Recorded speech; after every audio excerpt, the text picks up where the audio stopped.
Welcome to the Africa of Our Dreams broadcast series that we are just starting.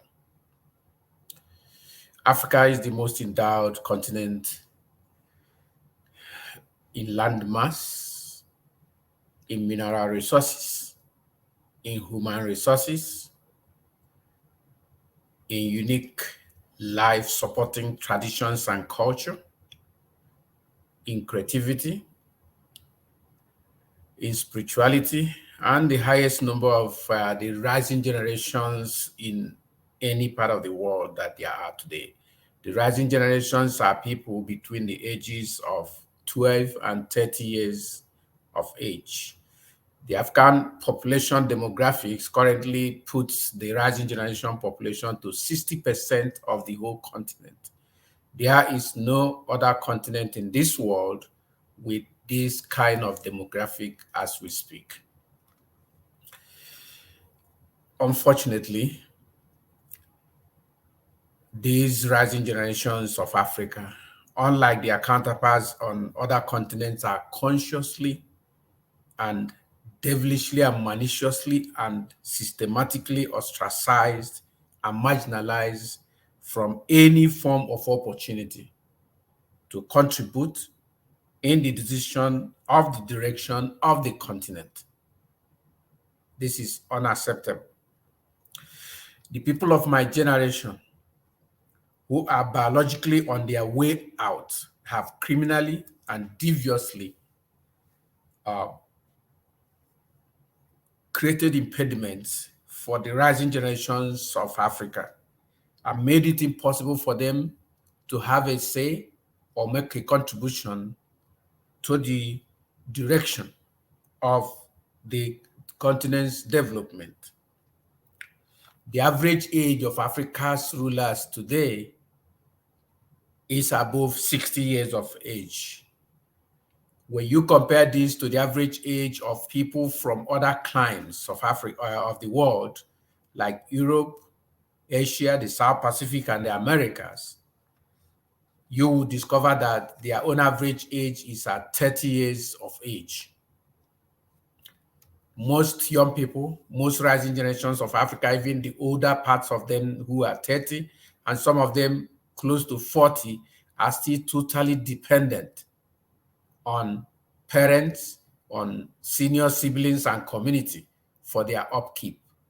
This is at the same time when their mates in China are developing equipments, projects and programs that are helping life to become a lot better.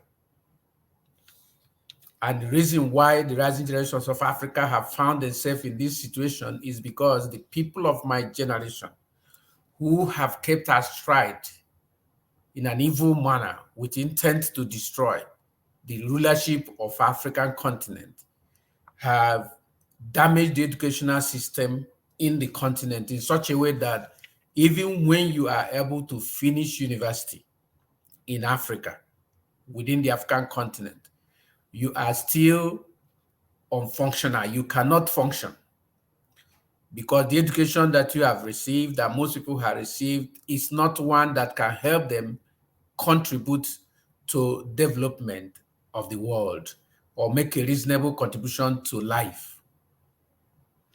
This is because these people have criminally denied the educational system any form of development, haven't stolen all their budgetary allocations meant for education. These unkind and evil rulers over Africa today have made sure that as they destroy the educational system in Africa, because they have all the money that belongs to the continent, they have sent their own children abroad to study in order to continue the evil work of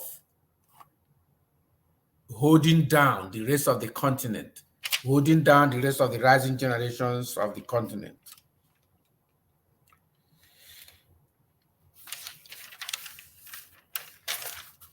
Africa is bleeding as we speak because of rulers who are mindless, who are brainless, who are blind, who do not know that what they are doing today to the continent will return back to haunt their own generations that is coming in the future. They are brainless because they are not thinking. They are blind because they cannot see that what they are doing today will destroy whatever they held there, like their own children's future, their posterity. And this is a terrible thing to have.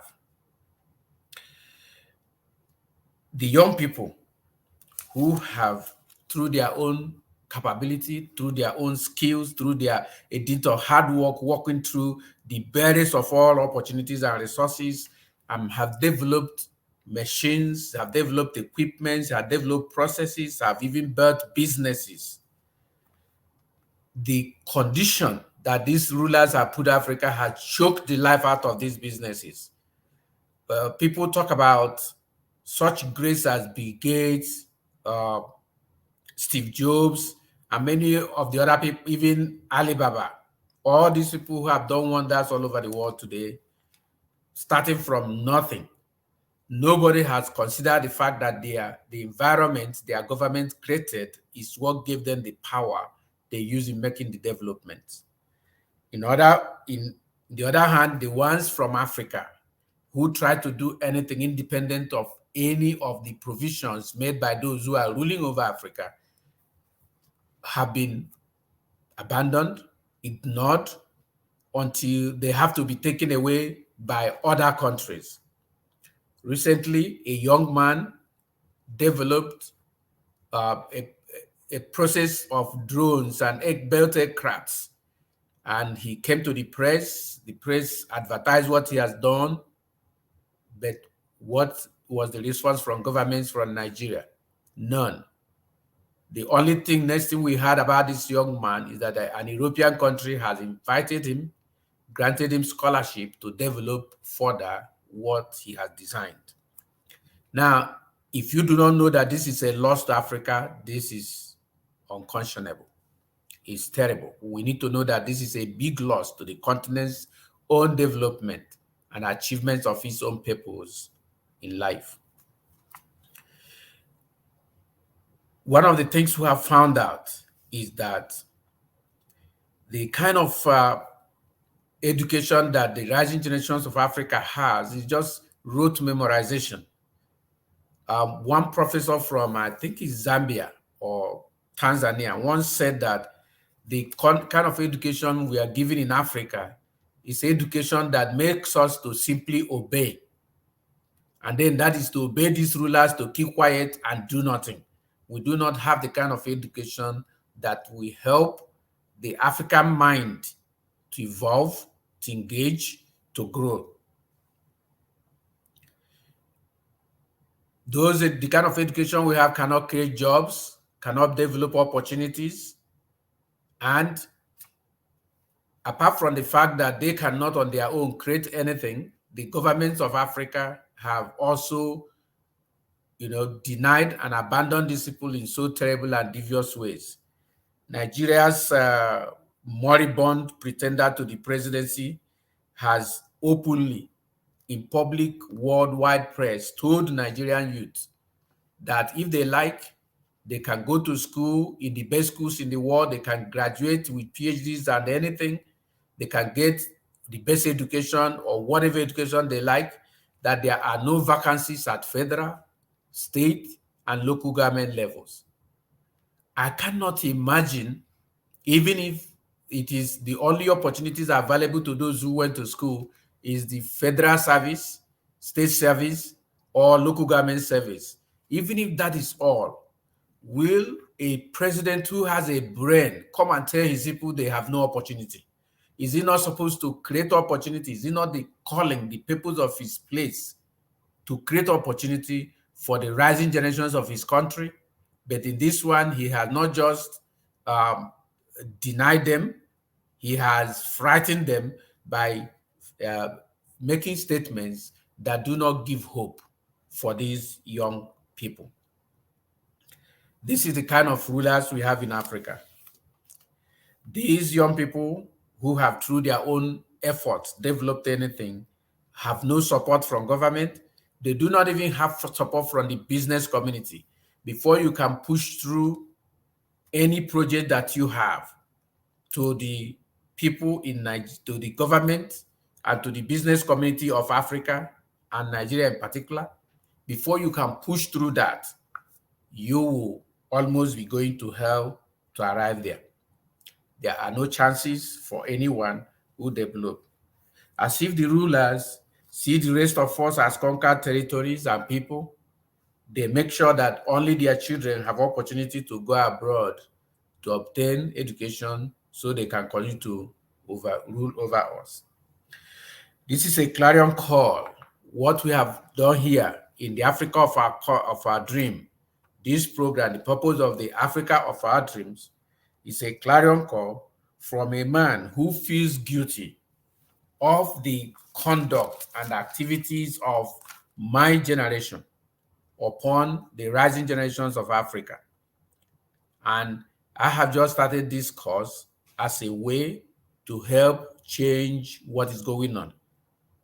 Because of this, we have created the African Town Hall online television, the Town Hall communication company, and Project 30 Before 30, all of which are set up to give the rising generations of Africa a voice. Give them a voice to speak up on what is happening, to change the situation of what is going on, and to take steps to take back power. The power belongs to them. 60% of the continent is rising generations. The rest of us, 40%, are people, other people. In fact, I think the people who are going away, who are holding power now, who are already on their way out of life, biologically speaking, who are holding everybody down, are even less than 40%, because that 40% is divided between them and children, those who are below the age of 12. When you check this all, you discover that the rising generations of Africa have the population and the strength that they need to change what is going on in the continent as we speak. And this is what the purpose of this broadcast, the series that we are starting today, that will run every week until I leave this earth, until we achieve the purpose which we have in mind, which is to give voice to the rising generations so they can take back power, will continue to run. That's the purpose, what we want to achieve. So we have formed all of these. The Project 30 Before 30 International is set up to help the rising generations of Africa to acquire personal power through personal development, to acquire skills they will use in building their own life and a new culture, and then acquire the power they need to bring to birth the renaissance of the African continent. Now, if this continent is not saved by its thriving generation, it will continue to decline until we are recolonized by the scavengers of this world who are waiting by the side from other climes, other continents, to take over what is going on. Of course, it was in the news, shared in social media only yesterday, that the Kenyan government have lost their airline to China because of a loan they cannot repay. So in other words, that recolonization is already happening. It's already happening and coming to take over Africa. And the rising generations of Africa must speak up now, must get up now and do what they must do.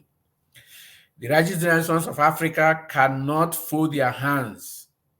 And I would like to read this basically the way it is. You cannot keep quiet anymore, not anymore, because the heavens, if it demands it from you, that you should rise up right now, you should speak up right now, you should take up the fight. You should rise up and fight. That's what heavens want you to do right now, because the change you need to happen in the continent can only come if you rise up to do something about it. Now, I would like you to take down this quote. Nobody, not even God himself, will deliver power to you while you are asleep by your bedside. No, God will not do it. It is against his economy to do that kind of a thing. You have to take that power by yourself. And this is the invitation to the whole rising generations of Africa to stand up and take the power by themselves. So rise up now. Return to this channel next week as we begin this series. We will be bringing different strategies that you use to do this. We'll give you invitation each time. And the invitation today is that you should rise up now and be with me again on Saturday at this time next week so that we will continue this discussion, because you have a calling from God, directly from God, to bring to birth the renaissance of the African continent. You must make your contribution. You must join the discussion on this channel. Each time we come, we are ready to bring the rising generations of Africa direct to this channel to speak. All you need to do is to indicate either ahead of time when you see the event published. You can say ahead of time that you want to participate on live discussion on these issues. Once you do, we'll give you an opportunity to be with me in these studios to do exactly that. That's the third thing that we're asking you to do. Remember, phase one, we need you back here next week at this time. The second calling is to rise up now and start speaking up about what's going on in the continent, using every channel available to you. And the third one is to come back to this channel and then join me live to speak about these things. Because this world is created with the word of the mouth. You sustain this world by the word of mouth. If you don't speak, nobody will know you are there. If it is the philosophers who said, if you don't say, here am I, nobody will say, thou art there. So the rising generations of Africa, you have kept quiet for too long. You've been afraid of dying for too long, and yet you're dying. In Nigeria, every day, Nigeria police kills young people just for wearing fancy clothes or having a nice phone or good laptop. Just that alone. And I know that is happening in many other African countries. We will take these issues one by one, country by country, and x-ray the thing they are doing against the rising generation, which you must fight against and stop so that the continent can move forward. Until next week, at this same time, speak up, rise up, prepare for the fight, and fight for your life, because it is your life that is at stake here. Thank you very much for giving me the opportunity, from the many of you I've interacted with at the beginning in my life, to know that this need is there. I invite you to join me every day. Now, take time out to listen to this video again, share it to your friends, share it in the groups you belong to. But above all, come here next week and join me and speak up. And then leave your comments, ask questions, anything you would like us to visit in the next broadcast. Please share them in the channels that we are broadcasting with. One of them is LinkedIn, the other one is Twitter, and the other one is Facebook. And the channel on Facebook is the African Town Hall, and the channel on LinkedIn is Francis Imeribe's profile, and the Twitter channel is also Francis Imeribe's profile. Well, I'd like you to leave comments, ask questions, make suggestions for the direction of this program, because the truth is that I do not want to be the one directing this program. What I want is to hand you over the opportunity to direct the development and the evolution of the continent. Do not disappoint yourself and do not kill this dream. Come one, come all the rising generations of Africa, and all those, in my generation who feel the same thing that I feel about what is going on in this continent. Please come now and speak up, because the change we seek lies in our hands, lies in doing what we must do. Thank you very much, and do have a great time. Let me hear from you through your comments, through your emails and messages on the channels that these broadcasts are gone to. We will also share this on YouTube, our YouTube channels, so that more and more people will find it. Do have a great time. Thank you very much.